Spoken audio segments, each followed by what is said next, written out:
compared to the parents, that's great. But yeah, if anyone wants to sort of jump in right now, I know Melissa Jackson, Matt's sister, has got something she wants to share, so please take it away.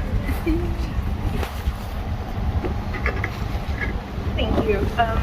Thanks to everybody putting this on. For those of you that don't know me, my name is Melissa Jackson. I'm Matt's sister. First and foremost, I just wanted to thank Julian, Noriko, Dylan, Raz, Matthew, and Lucas for putting this on, and to every single one of you for being here, DJing or volunteering your time. It is so appreciative to see how much he was loved by everybody. I was lucky enough to be included in several events over the years by Matt wishing me to come to Redgate or the Zoo Shop to meet his fun music friends. Mom and Dad have also been there on several occasions too. I had the opportunity to meet his friends at both Redgate and the lucky few that would come over to the house and have hamburgers with Dad. I've had the pleasure of meeting some of you over the years, and you've always been kind enough to contact us over the years. Matt and I are 3 years apart. We spent our youth going to the aquarium, Science World, and participating in Little League Baseball at Renfrew Ball Field. We shared a love of video games, and there was many a good link to the past Zelda sessions. Or playing games on our GameCube, N64, or Xbox. Matt shared a vast love of bright colored clothing, painting, drawing, making music, both electronic on his many instruments, hanging out with friends, enjoying nature, and spending time with his family. His passion of skateboarding could not be overlooked, as he was constantly skateboarding and longboarding everywhere he could. He tried to teach me one time and gave up on the hopeless pursuit because I'm so clumsy. It was best left to the person that could actually stay on the board for more than 5 minutes at a time. He was the life of the party and was always wanting to help people and listen to his friends to try and help out how he could. His megawatt smile and bubbly, exuberant personality always let you know when he was in a room, and as mentioned, he was always at the front of most dance parties. He has left a huge hole in all of our hearts, and I hope that he's finally at peace. Our family couldn't be happier to see and hear all of the wonderful memories and stories you have of him today, and I'm sure he's happy to have this send off into the great beyond. Thank you from the Jackson family, Matt's dad Al, his mom Charlene, his sister Mel, and her partner Reese.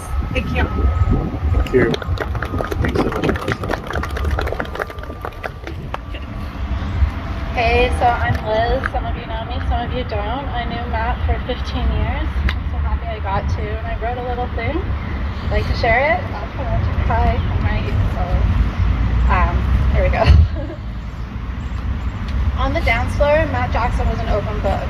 With a huge smile and even bigger dance moves, he'd share with you every single ounce of joy and emotion that he got from the music. In doing so, he gave you a welcome that was so warm, so extremely accepting, that you knew right away you could be your truest, wackiest dance world self too. When I remember Matt, I won't just think of his incredible fashion sense, although I think we can all agree no one rocked geometric neon better than he did.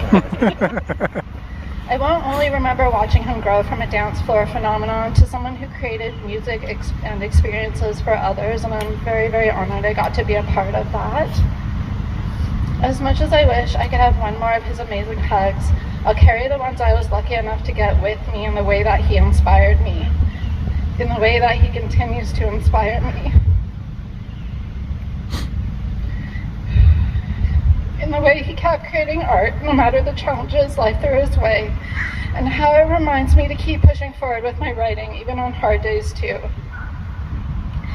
In the book of Matt Jackson, there's moments and chapters he didn't want to share with us. He kept them to himself, no reading aloud. I think maybe he just didn't want to burden us, and I think we can all relate to that. But no matter the battles he fought, he'd always make it back to us, ready to turn a new page and start a new chapter filled with quick-witted observations on life, a shared laugh that would make you cry, or just a text to say yo, and of course, you'd always find him on the dance floor. And now we've turned the last page in the book of Matt, and it breaks our hearts. But as I look at all of you here, I know that his story isn't really over. Instead, it's going to live on in the stories that you share about Matt. It's in remembering your adventures with him, or maybe in the way he helped you or made you laugh. It's definitely in the stories of his mammoth-sized heart and in the music he left behind. You all have your own stories about Matt, unique chapters written just by the two of you. But together, when we tell the story of Matt to each other and to those we haven't met yet, that's how we keep the story alive. And I, for one, can't wait to hear all your stories. Thank you.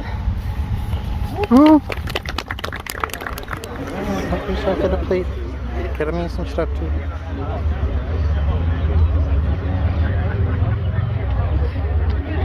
How you doing? Sorry, it's on our side. Circumstances. Where was that one that we could get to? Really? 2 weeks ago? I've got a little story I'd like to tell about Matt. It shows his heart, I think. I knew Matt since about 2006, so a good long time.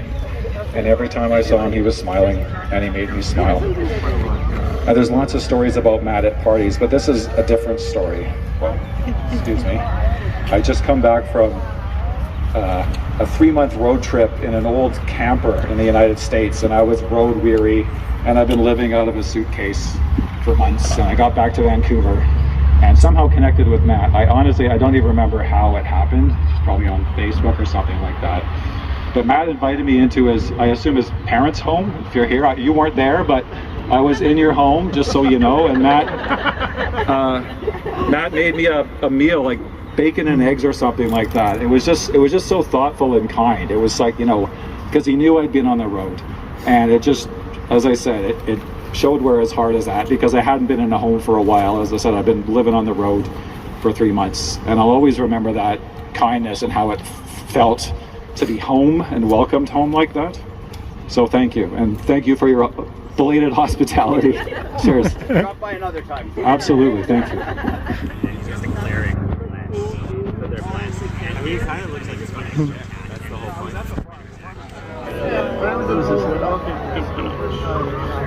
Oh man, I was trying to imagine a dog. I got caught up. You can get a riff on it, right? Yeah, but also thank you everybody for showing up, and thanks so much to Matt's family for being here. And thank you so much for bringing such a sweet guy into our world. Made everybody really happy. I have a lot of really amazing memories with him. Anyway, this is Irina's little thing that she sent me, or she sent to us.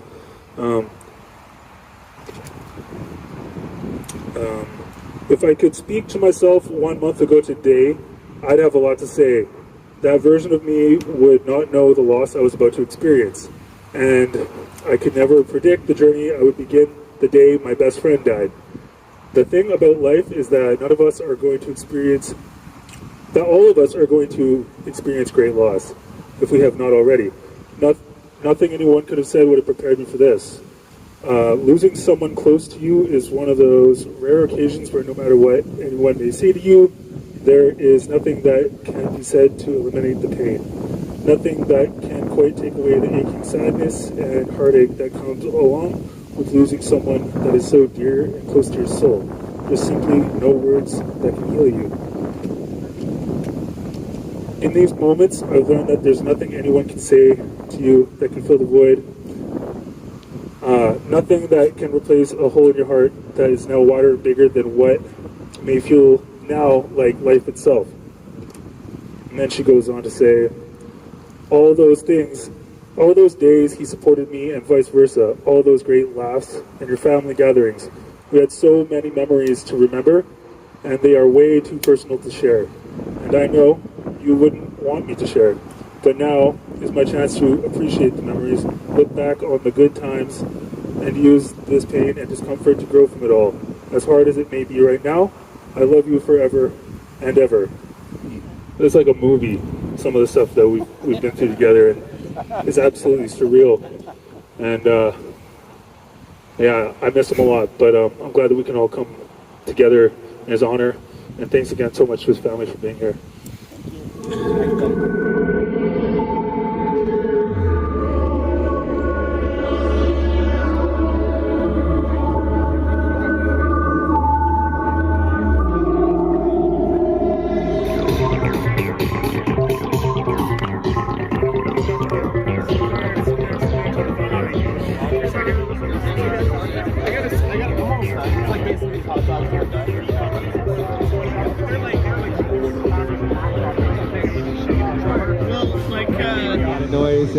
Matt always brought it to like another level of like creativity and like just awesomeness. His positive energy was like definitely inspirational for all the music we made. We miss him dearly, and we miss those jam sessions. But we're gonna try to recreate one tonight, a little bit of chaos. And at the end of our set, I'm gonna play some stuff that we recorded when with Matt, and then you can hear some of that too. So yeah, I won't for you. I'll play like 5 minutes of that, but we'll probably play 20 minutes of this. All right, thanks.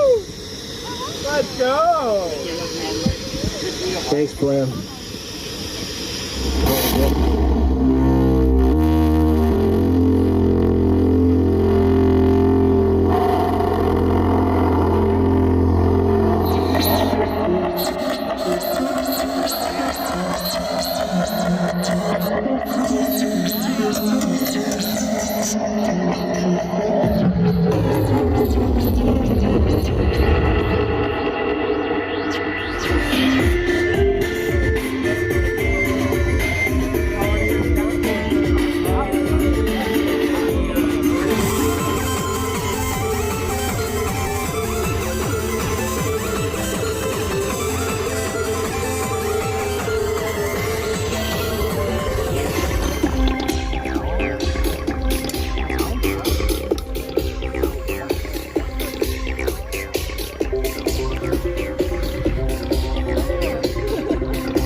To do stuff with because he didn't have footage for it.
Love you, Matt Jackson on 3. 1, 2, 3. I love you, Matt Jackson!